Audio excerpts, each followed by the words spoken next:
FIFA President Gianni Infantino is non-committal on the Confederations Cup future. The FIFA boss is in Russia ahead of Sunday's final, which will see World Cup champions Germany take on Copa America holders Chile. Chile beat European champions Portugal on penalties to reach the final on their debut at the tournament. Germany beat Mexico to reach the final. The FIFA Confederations Cup was first held in 1997 and is contested by the holders of each of the 6 continental championships, along with the current World Cup holder and the host nation.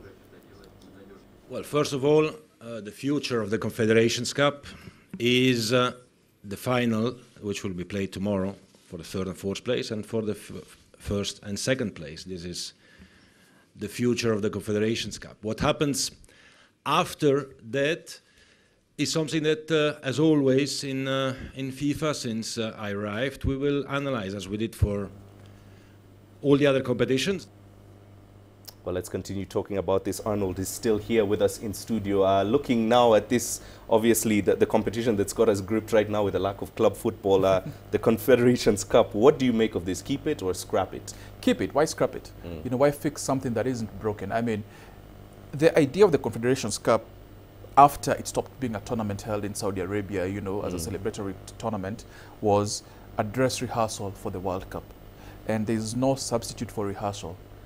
That plus the fact that you get the champions of each confederation. Who does not want to see that? You know, I mean, as clearly described, the champions of Africa, champions of South America, North America, Asia, Europe, Oceania coming together with the host of the coming World Cup and the current world champions. That's a brilliant tournament, brilliant format. You know, I say keep it. Don't take it back to being once every 2 years. Keep it at once every 4 years as they're doing it now, and have it be a dress rehearsal for the World Cup for 2 reasons. One, it serves as an appetizer for the main meal that's coming in the World Cup to follow, in the summer to follow. So you sort of get a feel of the venues. You don't see all of them, you see some of them. You get a feel for the country, and for the many people or even some of the teams that might not make it to the World Cup, you get sort of a mini World Cup. Indeed. Okay? And the other part is, and this is important, bearing in mind that Kenya currently might lose the rights to host CHAN. It's important to see just how prepared the country is. It's important to do a dress rehearsal. You see it with the Olympics, where the host cities do a series of events. They'll do a swimming competition, an archery competition, a cycling competition, to see whether the venues and whether the logistics and whether everything is ready. It's a competition I've come to enjoy. Some of my better football memories go back to the Confederations Cup, and I don't see a reason why they should scrap it. I mean, if they're thinking about expanding the World Cup, which means they're thinking about expanding world football, then you should keep the Confederations Cup. Right. Hopefully we'll see whether Russia will be up to par in terms of infrastructure. Finally, we're almost out of time, but just give us a take on tomorrow's final, Chile versus Germany. Germany doesn't stop, do they?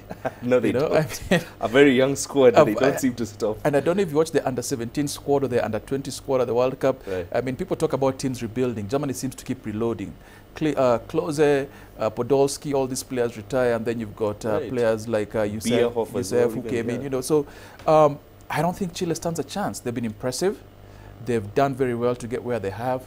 But I think that just like Spain, for about 4 years, they dominated world football.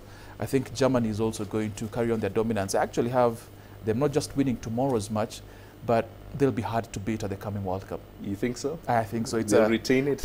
They'll be the first team to retain it in, since what? Since 1958-62, Brazil. I think they might be the first team to retain the World Cup. They're looking that good value for money. All right, Arnold, thank you very much for your insight on that. We will, of course, be keeping tabs on that final. Arnold Kanyangonda joining us live here in our studios, talking about both the Confederations Cup and continental football as it stands.